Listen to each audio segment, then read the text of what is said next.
In this video we will learn how to use masks in Sketch.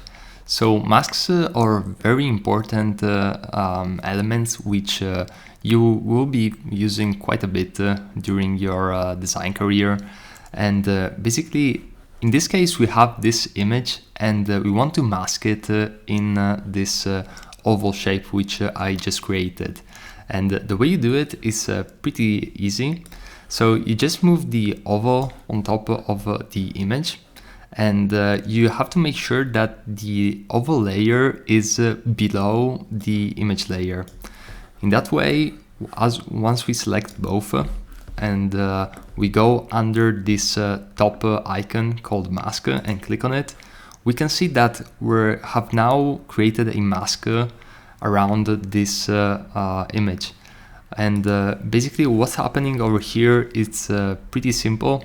You can see that the mask created a folder, and inside the folder we have the image, and below that we have the oval, which has now been renamed as mask.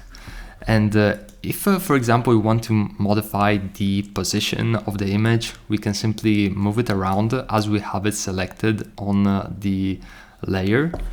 And we can also select the mask and we can modify it. And as you can see, the image below, or actually the image above, won't be moving. And this allows for a great degree of flexibility. And this is pretty much how you can apply masks.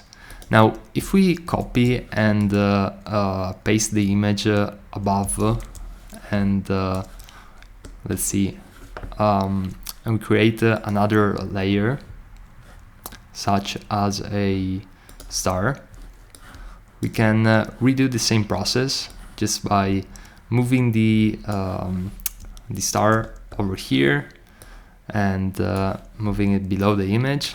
Let's select both of them, click on mask, and as you can see, the mask has been applied.